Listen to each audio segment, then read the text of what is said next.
اللهم صل وسلم وبارك على سيدنا وحبيبنا محمد عليه أفضل الصلاة والسلام. السلام عليكم أحبائي وأعزائي، نتمنى إن شاء الله تكونوا في صحة جيدة وفي أحسن أحوالكم. وصفتنا لنهار اليوم إن شاء الله اللي هو كحك. شوفوا هذا الكحك ديروه وعينيكم مغمضين. هذا الكحك يجينا من أروع ما يكون. انا ديجا راني دايره في القناه، من حليت القناه راني دايره الكحك اللي يخرج ثاني روعه.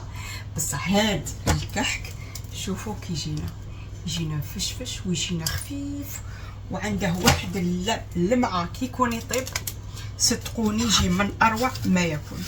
انا هنا زبونه طلبتني على حلوه الطابع اللي ديجا راني دايرتها معاكم هاد الخطره ثاني تخرج روعه، وطلبتني على الكحك تاع العيد.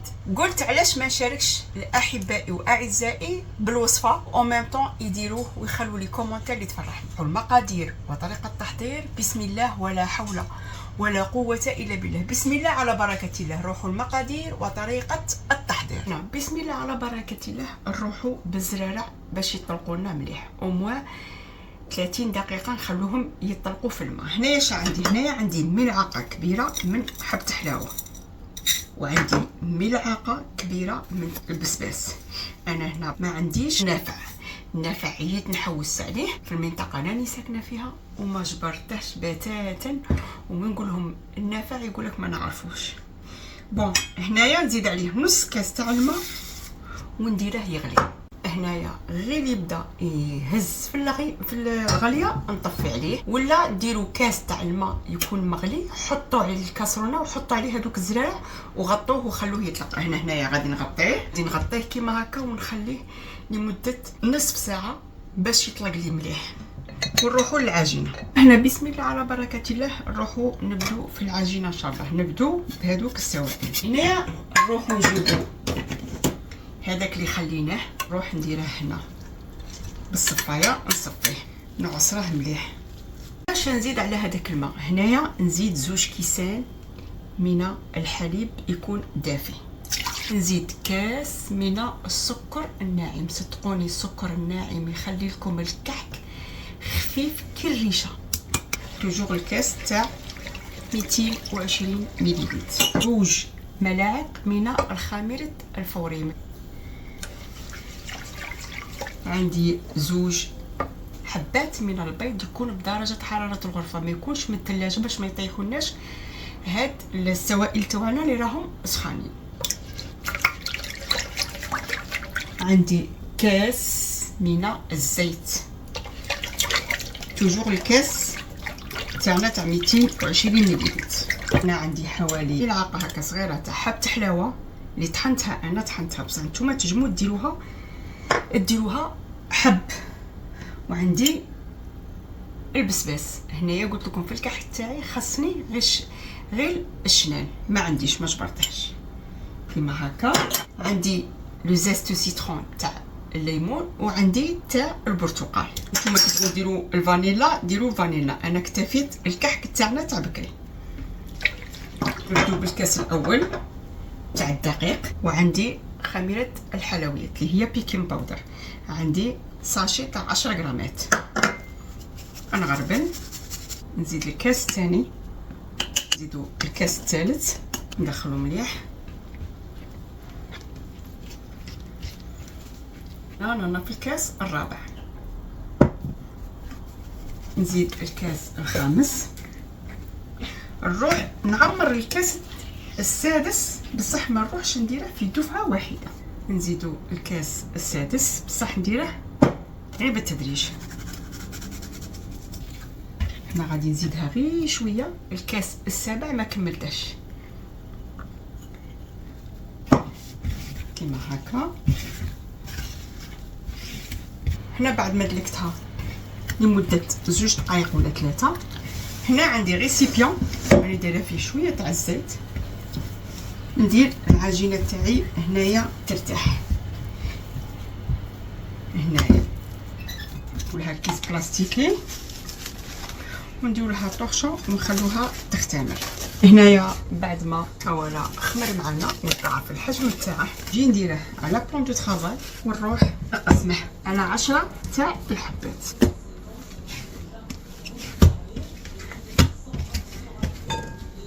انا نروح نقسمها ان شاء الله بحول الله. هنا وزنته على 190 غرام. ها فوالا. منسوش باش نعطوه الوجه ابلس كيما هكا على سطح العمل ونسقموه كيما هكا. ما نكثروش الدقيق. نكملها ان شاء الله بحول الله ونتلاقوا. هنا عندي سنيوه فيها بابي كويسون. ديجا فيها الحلوى تاع الكاطو تاع الطابع اللي طلبتني عليه. الكحك هنايا نروحو انا بدلت درته 160 غرام باش الحبه تجيني كاع على حبه وحده. نجو هنايا نحلوه كيما السفنج هكا على هاد الطريقه، ونروحو نديرو له حلات كيما هكا بالكوبات ولا بالمقص ونحطوه هنا في السنيوه ونسقموه هكا. نكمل كاع هادو العجينات تاوعي نكملهم. غير سنيوه وحده غادي نخليها في بلان دو طرافاي حتى يختمروا يضاعف الحجم تاعها، عاد نديروا له البيض وندخلوه للفرن ونعاودوا نتلاقوا من بعد ان شاء الله بحول الله. هنا بعد ما اختمر معنا الكحك هذا البلاطو الاول، الاخرين قلت لكم راني دايرتهم بالثلاجه باش ما تخمرش معنا الكحك، ما يخمرش معنا بزاف.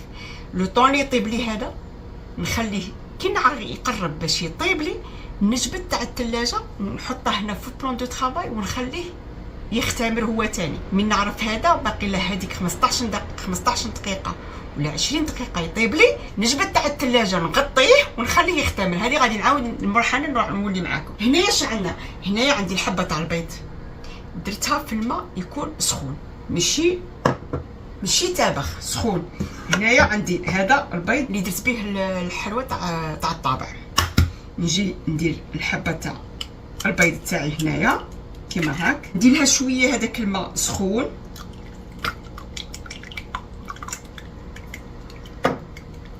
هذه تجيها واحد اللمعه خير من نديرو هذاك الحليب. ندير البيض تاعي هنا والفوغ راني مسخناته على 220 درجه، حتى 20 دقيقه مسبقا 20 دقيقه. غادي هنايا غير ندخل الكحك تاعي، نقص للفرن تاعي، نقص له على 170 درجه ونخلي الكحك تاعي يطيب في غرده، ما نتقلقوش عليه حتى نشوفوه حمار. ما نشعلهاش من الفوق، غادي غير روحه يولي حمر من الفوق. هنايا نجو نديرو له اللي تبغوا جنجلال. انا غادي ندير له شويه تاع الحب تاع حلاوه من الفوق والاخرين نديرهم الجنجلال. قلت لك الزبونه هذه تبغي الكحك تاعي تموت عليه، سورتو هاد الطريقه اللي عطيتها لكم غادي يعجبكم بالبزاف. غادي ندير الحب تاع حلاوه كيما هاك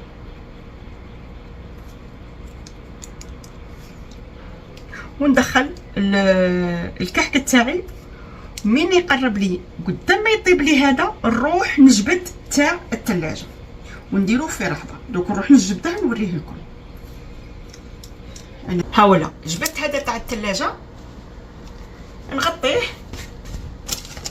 ونخليه يختمر بدرجه حراره الغرفه لو طون اللي يطيب لي البلاطو الاول اللي درناه. نتلاقاو من بعد ان شاء الله بحول الله. عاودت وليت باش نوري لكم الكاس السابع باش ما ننساش، خليته في البلان دو طرافاي ونسيته باش نوريه لكم.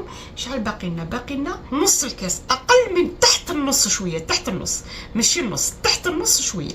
هذا الكاس السابع. نتوما سا ديبون نوعيه الدقيق يختلف من نوعيه لنوعيه. هنايا البلا الثاني اللي كان في الثلاجه قلعته. هنايا نجي ندير له البيض كي بعد ما خمر معايا، قلت لكم نحطو غير فوق بلان دو طرافاي يخمر معانا. ندير له الحب تاع حلاوه ولا الجنجلان ونديره يطيب كيما الاخرين. دروك ندير لي بلاط تاوعي اللي راهم هذوك واحد باقي واحد في الثلاجه، نجبده ندير هذا يطيب، نجبده هنا فوق بلان دو طرافاي معايا الخميره لو طون اللي هذا يطيب معانا. ونتلاقوا ان شاء الله وشوفوا الكحك تاعنا كي يجينا. صدقوني من اروع ما يكون، وخفيف، صدقوني خفيف ريشه. شوفوا هذاك راه حامي معايا، والاخرين راهم يطيبوا. هنا نروحو نجيبوه نعمروه للزبونه. عمرت لها حلوه الطابع، ونروحو ان شاء الله بحول الله نعمرو لها في رحبه الكحك تاعها. الكحك تاعنا يجينا من اروع ما يكون. ها هو لا راني نعمر فيه للزبونه تاعي. هنا غادي نكسب منكم احبائي، واعطوني الراي تاعكم من هذا الكحك اللي صدقوني يجي ريشه، وغادي كي ديروه غادي الاسره تاعكم ان شاء الله بحول الله ما تولوش تستغنوا على هذا الكحك. هنا احبائي هذا فضلا، وشوفوا كي يجينا، شوفوا كي يجينا، يجينا خاوي ويجينا من اروع ما يكون. شوفوا غادي كي تجربوه ان شاء الله بحول الله غادي تخلوا لي كومونتير اللي فرحني، وان شاء الله تجربوه في هذا العيد. نقول لكم عواشركم مبروك ان شاء الله، داخل الوطن وخارج الوطن ان شاء الله تعيدوا بالصحه والهنا ان شاء الله بحول الله. رانا وصلنا لنهايه هذه الوصفه ان شاء الله بحول الله، نقول لكم في وصفه اخرى ان شاء الله. السلام.